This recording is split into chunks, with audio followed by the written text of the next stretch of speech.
The Zephyrian High Council chamber fell silent as Admiral Kextal's three eyes focused on the holographic display before him. The massive creature floating in the containment field was older than their civilization, older than most star systems in this galaxy. Its crystalline scales reflected the chamber's blue light like broken mirrors, each one the size of a starship hull. The beast's 6 wings were folded against its serpentine body, but even in rest, they spanned nearly a kilometer from tip to tip. "The void serpent of Kepler 442, whispered Counselor Yithra, her tentacles trembling with barely contained fear. The legends speak of its awakening bringing the end of worlds. The creature had been discovered 3 cycles ago, buried deep within an asteroid field that had once been a thriving planet. The excavation team had found it encased in what appeared to be some form of temporal stasis crystal.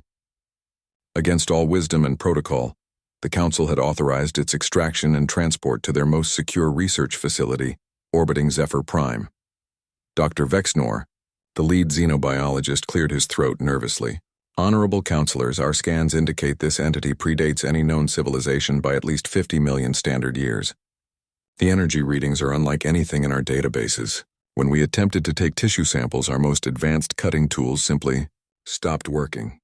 The molecular bonds in our equipment began unraveling at the atomic level." Admiral Kextal leaned forward in his floating command chair. "And the psychic emanations?" "Terrifying," Dr. Vexnor admitted. "Every telepath within a 50-kilometer radius reports the same thing: overwhelming hunger, ancient rage, and something else. Something that roughly translates to waiting. It's been waiting for something or someone." The holographic display zoomed in on the creature's massive head. Even in stasis, its features were clearly visible. A skull that looked like it had been carved from black diamond. Teeth longer than shuttlecraft, and most disturbing of all, 7 eyes arranged in a perfect circle around what might have been a forehead. Each eye was closed, but faint energy patterns suggested they were merely dormant, not truly asleep. The historical archives from 17 different species all contain similar legends, continued Dr. Vexnor, his voice growing more concerned with each word. The Altharians called it the hunger that devours stars. The extinct Morden civilization's final transmission mentioned the ancient one who dreams of ending. Even the proud crystalline collective's records speak of the beast that breaks realities. Counselor Yithra's skin had shifted to a pale yellow, indicating extreme stress. All those civilizations are gone now. Dead worlds, empty space where thriving systems once existed. Which is precisely why we must study it, Admiral Kextal declared, though his voice carried less conviction than his words suggested. If this creature truly was responsible for those extinctions, we need to understand how it operates. Our military scientists believe that by studying its biological and energy matrices, we might develop new defensive technologies. The chamber's environmental systems hummed softly as they processed the increased stress pheromones being released by the 12-member council. Outside the reinforced transparent aluminum windows, the twin suns of the Zephyr system cast long shadows across the facility's gleaming metal surfaces. Dr. Vexnor activated another holographic display, this one showing complex mathematical formulas and energy wave patterns. "We've detected something unusual in the past few rotations. The creature's bioenergy output has increased by 0.03%. It's minuscule but consistent. Something is changing. Could it be waking up?" asked Counselor Zepham, his forearms crossed defensively across his chest. "Unknown. But there's something else. Yesterday we received an unexpected communication from the Galactic Trade Consortium. They're sending a diplomatic vessel carrying representatives from several species we've never encountered before. The ship's manifest lists crew members from something called Earth and identifies them as humans." Admiral Kextal's middle eye focused sharply on the doctor. "Humans? I've never heard of this species. Are they part of any known alliance?" "No, sir. According to the limited information provided, they're a relatively young species from a system called Sol, located in what they term the Orion Arm. They've only recently achieved faster-than-light travel. The consortium apparently encountered them during a routine survey mission and was impressed enough to sponsor their application for galactic citizenship."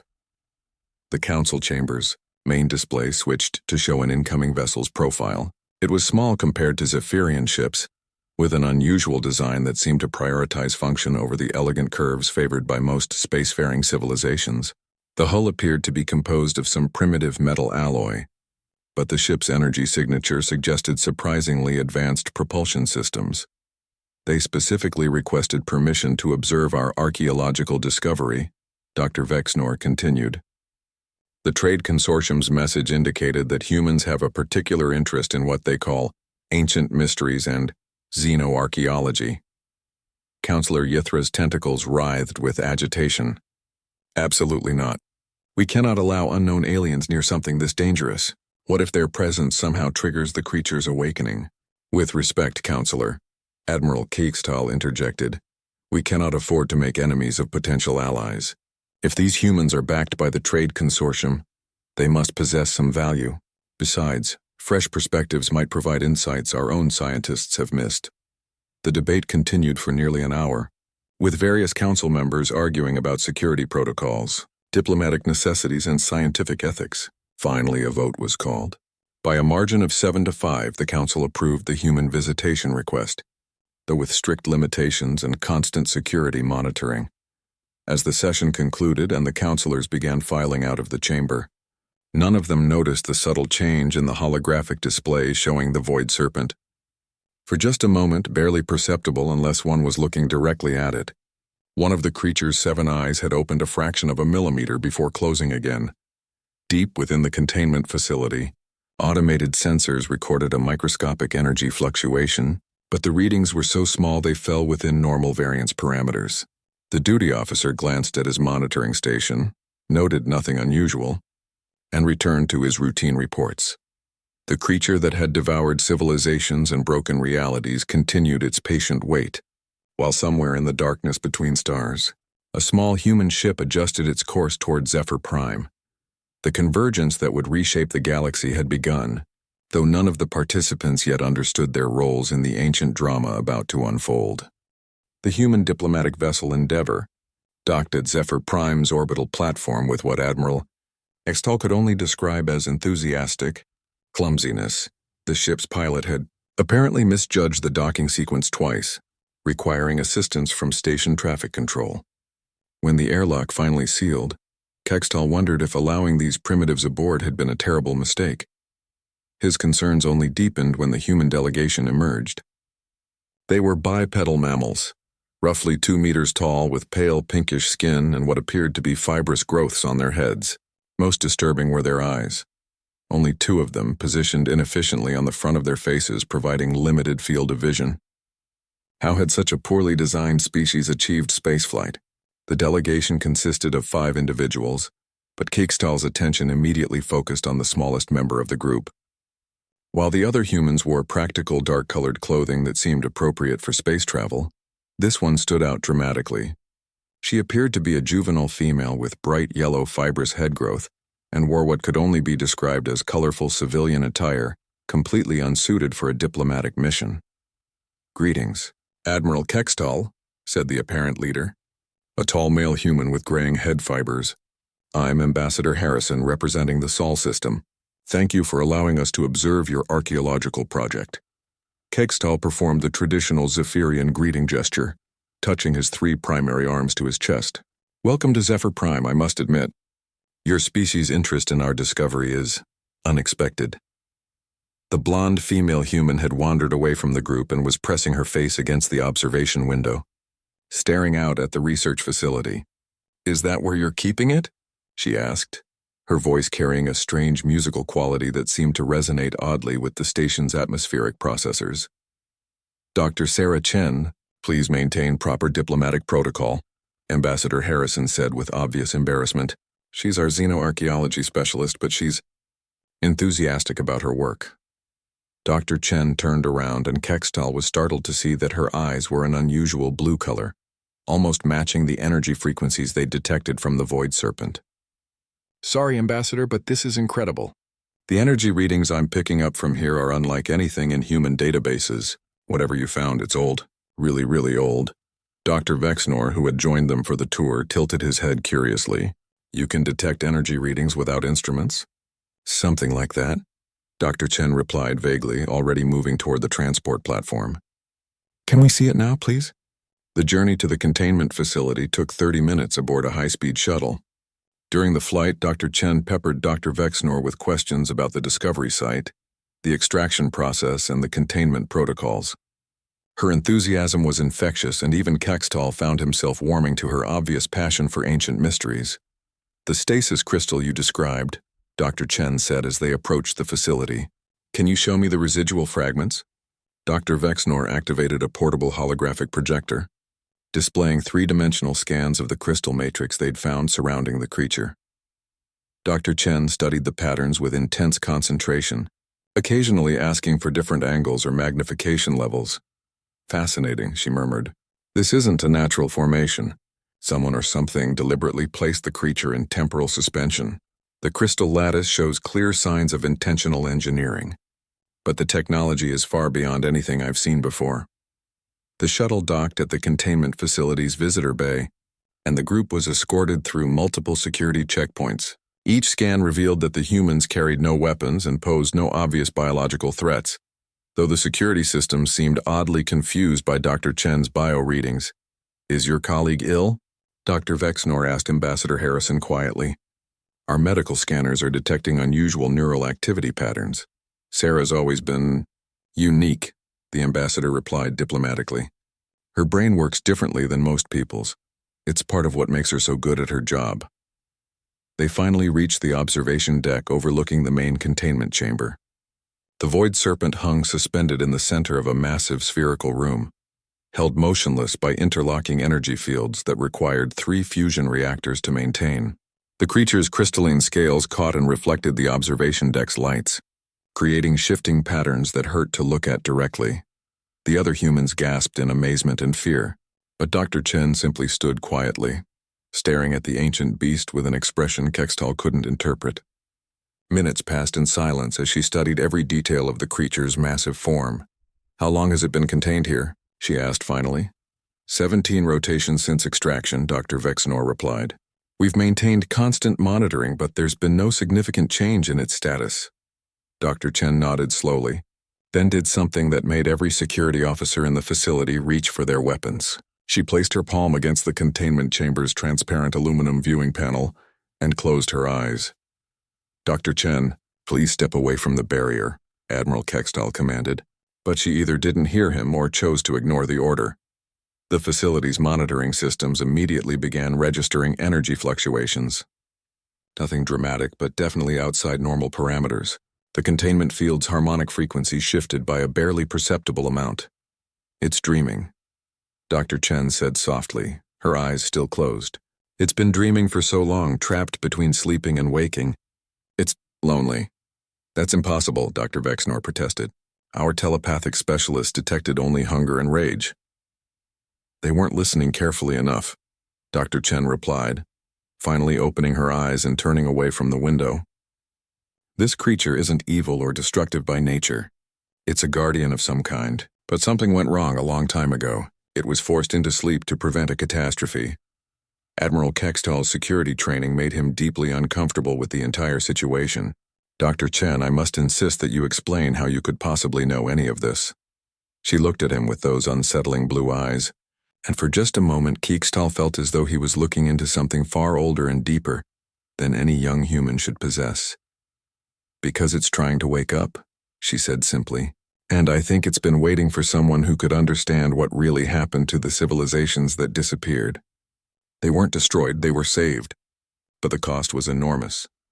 As if responding to her words, the monitoring systems throughout the facility began registering the first significant change in the creature's status since its arrival. Deep within the containment chamber, the void serpent's 7 eyes slowly began to open. Alarms began blaring throughout the containment facility as the void serpent's 7 eyes opened fully, for the first time in eons. Each orb blazed with swirling energy that shifted through colors beyond the visible spectrum, creating patterns that seemed to write themselves directly onto the observer's retinas. The creature's massive head turned slowly, scanning the chamber until its gaze fell upon the observation deck. "All personnel evacuate immediately," Admiral Kextal commanded through the facility's communication system. "Initiate emergency containment protocols."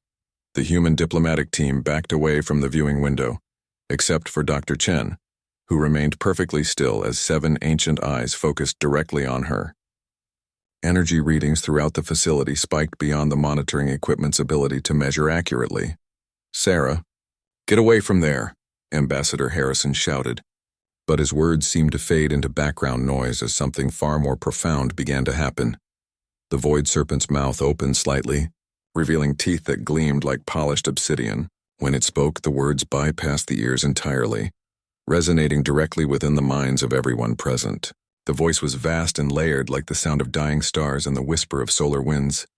"Child of the third spiral, you have come at last." Dr. Chen placed both hands against the viewing panel now, her eyes reflecting the same swirling energy patterns as the creatures. "You've been waiting for me specifically? Not you, young one, your kind. The species that learns by touching the unknown, that reaches toward danger with curiosity instead of weapons. We have watched your people's growth through the cosmic web, seen your potential." Dr. Vexenor's scientific instruments were registering impossible readings. The conversation between human and creature was somehow strengthening the containment field rather than threatening it. "This shouldn't be possible," he muttered. "The energy harmonics are actually stabilizing." The void serpent's crystalline scales began to shift and change, revealing intricate patterns that looked almost like circuitry, or perhaps star maps. "I am called Nethysara in the old tongue, though your language lacks the proper resonance. I am guardian of the transition, keeper of the great choice, and bearer of the last burden." "What choice?" Dr. Chen asked, her voice steady despite the cosmic magnitude of what she was experiencing. The creature's eyes dimmed slightly, and when it spoke again, the mental voice carried unmistakable sadness. "Every civilization reaches a moment when it must choose between growth and safety, between reaching for transcendence and remaining within known boundaries. Most choose safety. They build walls around their systems, limit their expansion, accept comfortable stagnation. These choices are honored, and those species are allowed to continue their quiet existence. But some choose differently," Dr. Chen said, understanding beginning to dawn in her expression. "Yes.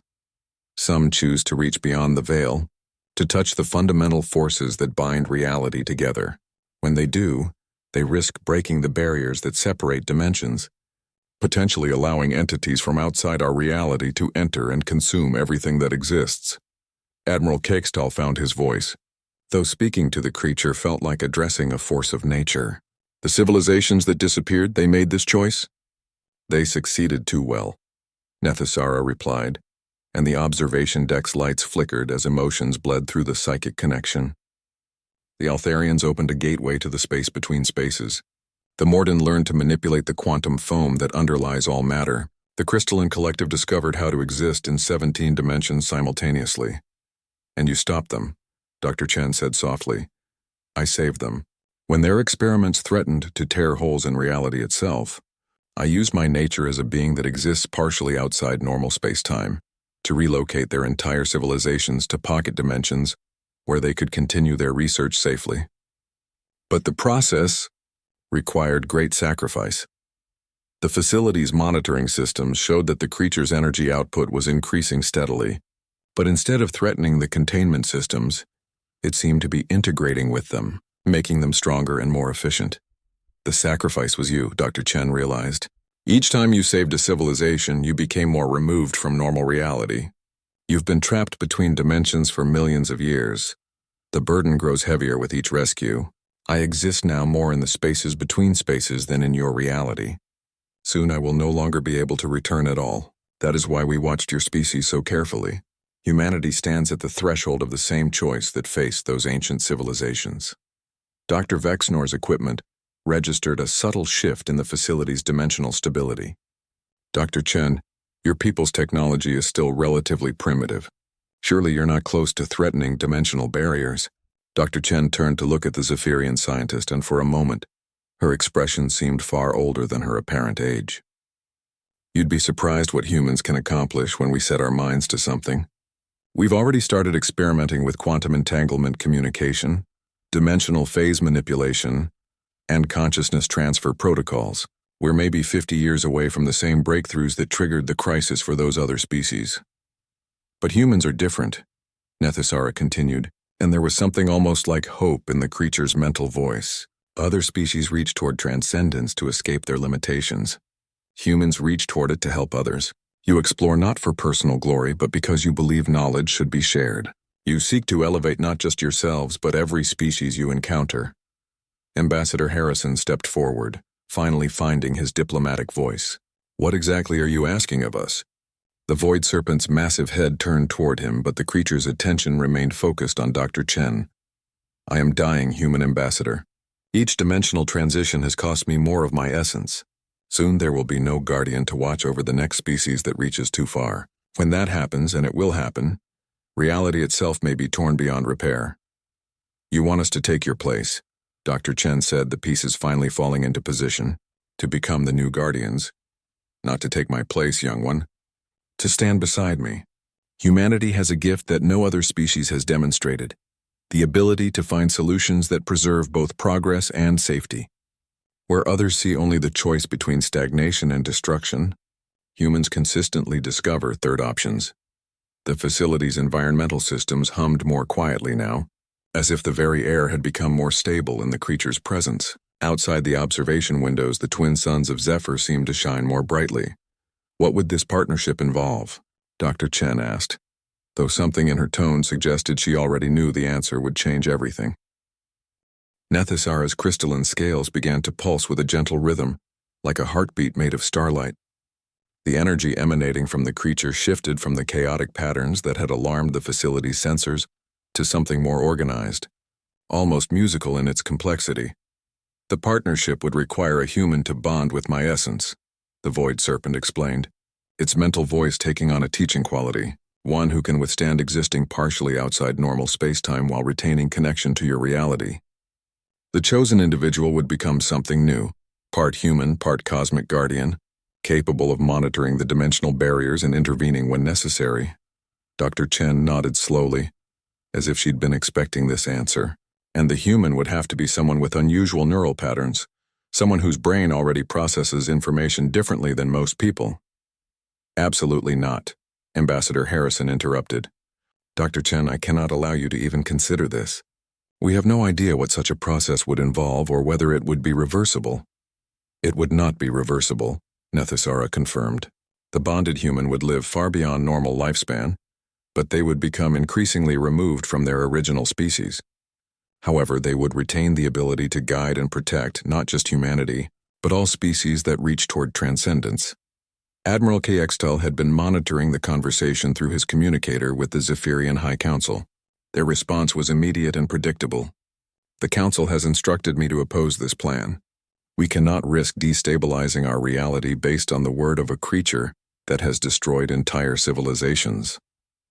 I have saved them, not destroyed them, Nethisara corrected, and for the first time, there was an edge of annoyance in its mental voice. Would you prefer to visit the pocket dimensions where the Altharians continue their research? Or perhaps observe the crystalline collective as they explore their 17-dimensional existence? They are very much alive, Admiral, simply removed from a reality they were inadvertently threatening. Dr. Vexnor looked up from his instruments with excitement. The creature is telling the truth. I'm detecting dimensional resonances that match theoretical signatures for stable pocket realities. If those civilizations still exist, this changes everything we thought we knew about galactic history. Dr. Chen closed her eyes and leaned her forehead against the viewing panel. The moment her skin made contact with the barrier, the entire facility's lighting shifted to a warmer spectrum, and the background hum of machinery became almost melodic. I can feel them, she said softly. The saved civilizations. They're not dead. They're content. They're pursuing knowledge without the fear of accidentally destroying everything they love. But they're isolated, cut off from the greater galactic community. The isolation was necessary, Nethisara explained. Their research into fundamental forces makes them dangerous to be around. But perhaps with human involvement that could change. Your species has already shown remarkable ability to find safe applications for dangerous technologies. Ambassador Harrison was clearly struggling with the diplomatic implications. Even if we accepted that this is necessary, the decision cannot be made by one person. This would require approval from Earth's government, the United Nations, possibly a global referendum. We don't have time for that, Dr. Chen said, opening her eyes and turning to face the group. I can feel what Nethasara is talking about. There's another species approaching the critical threshold right now. The Vorthon Empire in the Kepler sector has been experimenting with consciousness extraction and digital immortality. They're maybe 5 years away from accidentally creating a reality virus that could spread through quantum networks and overwrite the base programming of existence itself. Dr. Vexnor checked his data connections quickly. The Vorthon Empire? Our intelligence reports indicate they've been extremely secretive about their latest research projects. They are proud and do not believe that their actions could have universal consequences, Nethasara confirmed. In their pursuit of individual immortality, they risk making mortality impossible for all beings. Death would cease to function as a natural process, leading to infinite consciousness trapped in finite realities. The implications of this statement sent a chill through everyone present. Admiral Kextal found himself reconsidering his opposition to the creature's proposal. How long do we have before intervention becomes necessary? With my current strength, I could manage one more relocation, but it would drain the last of my essence. After that, there would be no guardian to watch over future crises, and there will be future crises. The universe is vast, and curiosity is a common trait among intelligent species. Dr. Chen stepped back from the viewing panel and faced her colleagues with determination. I have to do this, not just for humanity but for everyone. We've spent our entire history looking up at the stars and wondering what's out there. Now we have the chance to help protect what's out there. Sarah, you're talking about giving up your humanity, Ambassador Harrison said desperately. Your life, your connections to Earth, everything that makes you who you are. No, she replied with surprising firmness. I'm talking about expanding who I am. Becoming more than human while staying human at the core. That's what humanity does best. We adapt, we grow.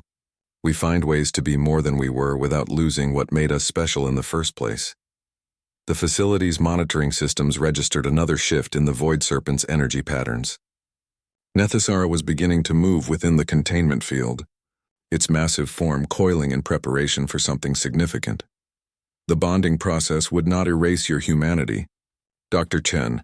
It would amplify the best aspects of human nature, curiosity, empathy, the drive to protect others, while granting you the power to act on a cosmic scale. You would become the first of a new kind of guardian, one who protects through understanding rather than isolation. Dr. Vexnor had been studying his instruments throughout the conversation. The energy patterns are stabilizing into something I've never seen before. It's as if the creature is preparing to share its essence rather than simply containing it. Precisely. The old way of guardianship was born from necessity and maintained through sacrifice. The new way, the human way, would be born from choice and maintained through cooperation. Dr. Chen would not bear this burden alone. She would be the bridge between the cosmic forces and her own species, allowing humanity to help shoulder the responsibility. Admiral Kextal received another priority message from the Zephyrian High Council. This time, however, the content was different. The Council has just received a priority alert from our deep space monitoring stations. The Vorthon Empire has begun broadcasting what appears to be a consciousness extraction signal across quantum communication networks. The energy signature matches theoretical predictions for reality-altering events. Dr. Chen looked around at the assembled group, her blue eyes reflecting the swirling patterns of Nethasara's scales. It's starting, isn't it? Whatever the Vorthons are doing, it's happening now. Yes, the Void Serpent confirmed, and its mental voice carried urgent concern. The bonding must occur immediately, or I will be forced to relocate the Vorthons using the last of my strength. If that happens, there will be no guardian remaining when the next crisis arises. The moment of choice had arrived, and everyone in the observation deck understood that the decision made in the next few minutes would reshape the future of the galaxy. Dr. Chen placed both hands flat against the containment barrier and closed her eyes. I accept the bonding, Nethasara. Tell me what I need to do. Sarah, wait. Ambassador Harrison called out, but Dr. Vexnor grabbed his arm. Look at the readings, the Zephyrian scientist said urgently. The dimensional stress indicators throughout this entire sector are increasing rapidly. Whatever the Vorthons are doing, it's affecting the fabric of space-time across multiple star systems. The Void Serpent's 7 eyes blazed brighter as it focused all its attention on the young human woman. The process is not painful, but it is overwhelming. You will experience the memories of every civilization I have saved. Feel the weight of every choice I have made. Your consciousness will expand to encompass perspectives you cannot currently imagine. I understand, Dr. Chen replied, her voice steady despite the magnitude of what she was accepting. How do we begin? First, the containment field must be lowered. I cannot share my essence through the barriers that hold me. Admiral Caxtal's military training screamed against this idea. Absolutely not. Without containment, that creature could destroy this entire facility. Admiral, Nethasara's mental voice carried patient understanding. I am dying. Even if I wish to cause destruction, I lack the strength for it. The containment field is preventing the bonding process, nothing more. Dr. Vexnor checked his instruments again. The creature's energy output has actually decreased over the past hour. It's telling the truth about its condition deteriorating. Ambassador Harrison stepped forward. If we do this, if we lower the containment field, what guarantee do we have that Dr. Chen will survive the process? There are no guarantees in cosmic guardianship, Nethasara replied honestly. But Dr. Chen possesses the neural patterns necessary for the bonding. Her brain already processes information in ways that approach multidimensional thinking. The transition will be difficult, but not impossible. Dr. Chen opened her eyes and looked at her colleagues. The Vorthon's signal is getting stronger. I can feel it from here like a discordant note that's getting louder. If we're going to do this, it has to be now. Admiral Caxtal received another urgent communication from his command center. Sir, we're detecting massive dimensional fluctuations in the Vorthon system. Our astrophysics department says it looks like they're attempting to download consciousness patterns directly into quantum foam. The mathematical models predict catastrophic reality breakdown within 6 hours. The weight of the decision pressed down on everyone in the observation deck. They were being asked to trust the word of an ancient creature that had been responsible for the disappearance of multiple civilizations, based on the testimony of a young human scientist with unusual neural patterns. Do it, Dr. Chen said firmly. Lower the containment field. Dr. Vexenor looked to Admiral Caxtal for confirmation. The Admiral stared at the massive creature hanging in the chamber below, then at the human woman who was volunteering to bond with it. Finally, he activated his command authorization. Lower containment field to minimum safe levels, he ordered. The energy barriers that had held Nethasara for months began to fade. As they weakened, the Void Serpent slowly unfurled its 6 massive wings, each one crackling with residual energy from eons of cosmic travel.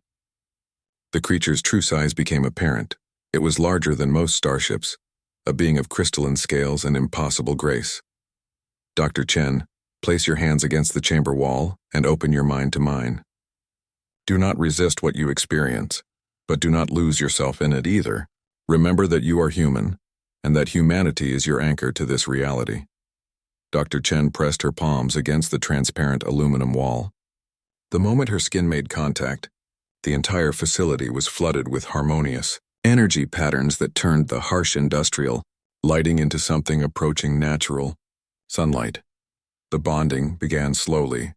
Dr. Chen's consciousness expanded beyond her individual perspective, touching first the memories of recent events from Nethasara's point of view. She experienced the loneliness of existing between dimensions, the weight of decisions that affected entire civilizations, the constant awareness of threats that most beings couldn't even perceive. Then the deeper memories began to flow. She saw the Altharians as they had been at their peak, crystalline beings of pure thought who had learned to manipulate reality through mathematics. She witnessed their final experiment, the moment when their calculations opened a gateway to something that should never have been allowed into normal space.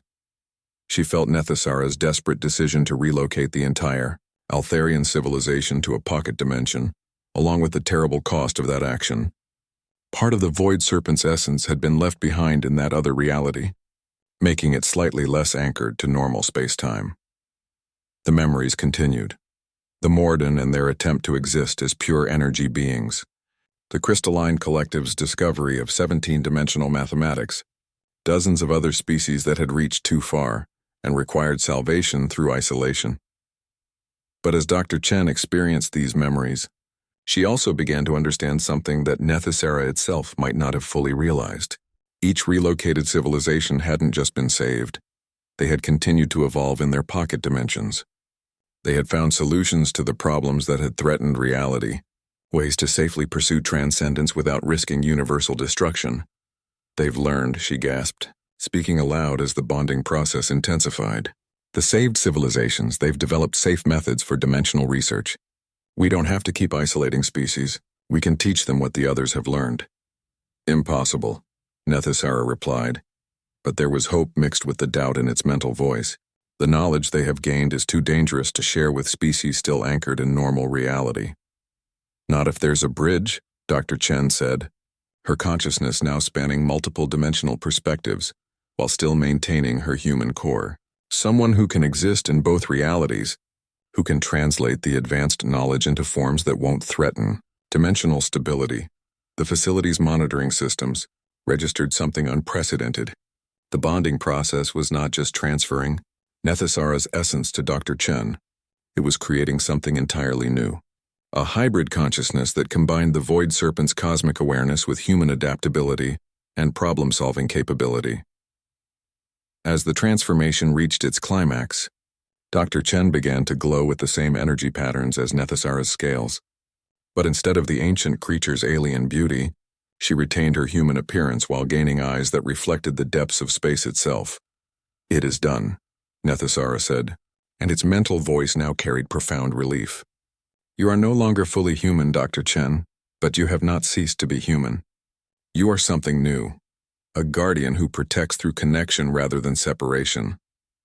Dr. Chen opened her transformed eyes and looked at her colleagues. When she spoke, her voice carried harmonics that resonated with the facility's very structure. "I can see them all now. Every civilization Nethasara saved and the solutions they've discovered. And I can see the Vorthans about to make the same mistake. But this time, we don't have to choose between letting them destroy reality or isolating them from it." "What's the third option?" Ambassador Harrison asked. Dr. Chen smiled and starlight seemed to dance behind her expression. "We teach them how to do it safely." Dr. Chen, though she understood she was now something far more than her original identity, turned her attention toward the Vorthan system. Through her enhanced perception, she could see across the vast distances of space as easily as looking across a room. The Vorthans had indeed begun their consciousness extraction experiment, but they were making a critical error in their quantum calculations. "They're trying to download individual consciousness patterns into quantum foam," she explained to the others, her voice carrying new harmonics that made the facility's equipment resonate sympathetically. "But they don't understand that consciousness isn't just information. It's a relationship between information and the reality that contains it. They're about to create a feedback loop that will overwrite the basic laws of physics in this dimensional layer." Nethasara, now visibly weakened by the bonding process but clearly relieved, settled more comfortably within the containment chamber. "In the past, I would have relocated them immediately. But you see another path? The crystalline collective discovered the solution 3 million years ago," Dr. Chen replied, accessing memories that spanned geological ages. "They learned to create consciousness buffers, stable quantum structures that can hold uploaded minds without destabilizing the underlying reality matrix. The Vorthans just need to modify their approach by adding dimensional anchors to their quantum foam substrate." Dr. Vex's Nor was frantically trying to keep up with readings that exceeded his equipment's parameters. "Dr. Chen, how exactly do you propose to share this information with the Vorthans? Their empire has been completely isolated for the past century. They don't accept outside communications." "That's about to change," she said with certainty that seemed to come from a perspective beyond normal time. "In approximately 47 minutes, their experiment will begin generating reality distortions that their instruments can detect. They'll realize they're facing an extinction-level crisis and will start broadcasting emergency requests for assistance across all known communication channels." Ambassador Harrison looked skeptical. "And you think they'll accept help from an unknown human who claims to have cosmic knowledge?" Dr. Chen's transformed gaze turned toward him, and for a moment he felt as though he was looking into the depths of space itself. "They'll accept help from someone who can demonstrate instantaneous knowledge of their exact experimental parameters and offer specific solutions to the problems they're encountering. Besides, I won't be going alone." She gestured toward Nethasara, whose crystalline scales were now pulsing in rhythm with her own energy patterns. Nethysara will accompany me as proof of the legitimacy of our intervention. The Vorthan's historical records contain references to the ancient guardians, who supposedly protected reality itself. Seeing an actual guardian will carry significant weight with their leadership. But I am no longer capable of dimensional travel in my weakened state, Nethysara protested. You won't need to travel through normal space, Dr. Chen explained, her new understanding encompassing possibilities that hadn't existed before the bonding. I can create a dimensional bridge, a stable pathway that connects this location directly to the Vorthan homeworld. You'll be able to communicate with them without leaving the containment facility. Admiral Kextal had been receiving continuous updates from his command center. Dr. Chen, our long-range sensors have just detected massive energy signatures from the Vorthan system. Something is definitely happening there. The reality distortions are beginning, she confirmed. We have maybe 6 hours before their experiment reaches the point of no return. After that, even the corrected approach won't be able to prevent dimensional collapse in their local space. Dr. Vexnor looked up from his instruments with amazement. The energy readings in this facility are stabilizing at levels I've never seen before. It's as if the space around Dr. Chen is becoming more real, more solidly anchored to baseline reality. That's exactly what's happening, Dr. Chen said. The bonding didn't just give me Nethysara's abilities. It created a new type of guardian presence that strengthens dimensional stability rather than existing outside it. I'm becoming an anchor point that allows dangerous experiments to be conducted safely. She moved away from the viewing panel and began walking toward the chamber's main entrance. I need to establish the dimensional bridge from within the containment area. The proximity to Nethysara will make the connection more stable. Absolutely not, Admiral Kextal said immediately. Even if you've been transformed, we can't risk having you in the same space as that creature without any safety barriers. Admiral, Nethysara's mental voice carried gentle amusement. Dr. Chen is now more dangerous than I am. Her consciousness spans multiple dimensional layers simultaneously, while remaining anchored in this reality. If anyone poses a threat to facility safety, it would be her, not me.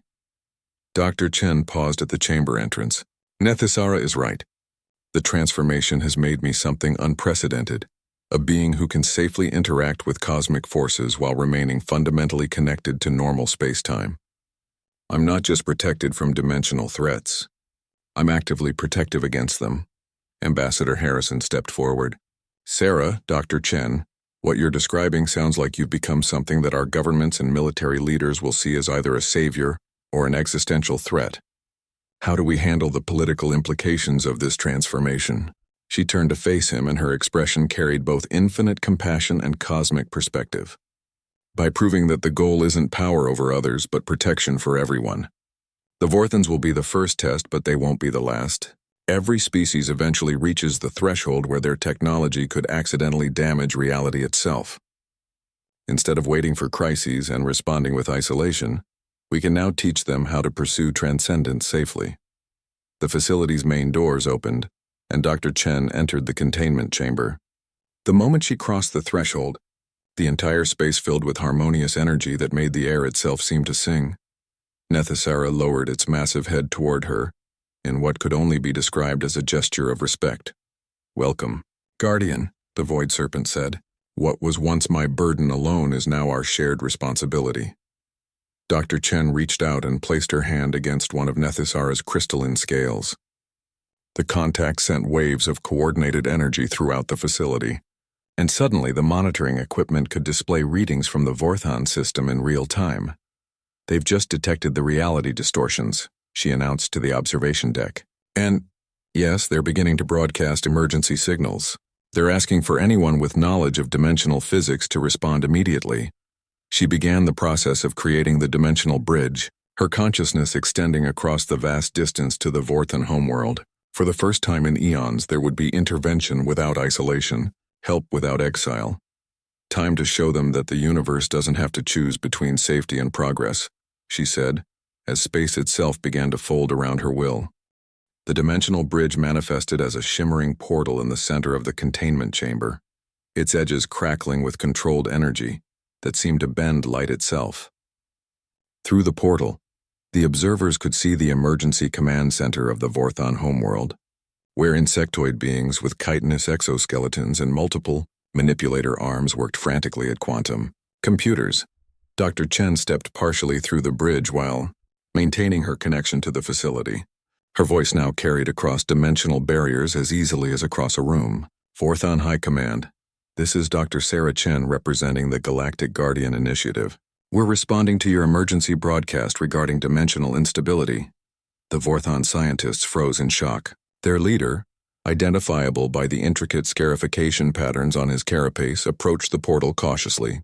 Unknown entity, how are you communicating across interstellar distances without signal delay? Our instruments detect no technology capable of this transmission method. Because I'm not using technology, Dr. Chen replied simply. I'm using a dimensional bridge which I can create and maintain through my bonded connection to a cosmic guardian. The same type of guardian your historical records refer to as the ancient protectors. At her words, Nethysara moved forward until its massive head was visible through the portal. The effect on the Vorthon scientists was immediate and profound. Several dropped to their knees in postures that clearly indicated reverence mixed with terror. I am Nethysara, keeper of the last burden.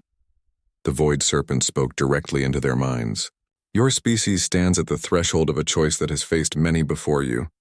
Your consciousness extraction experiment threatens to unravel the quantum foundations of reality in this dimensional layer.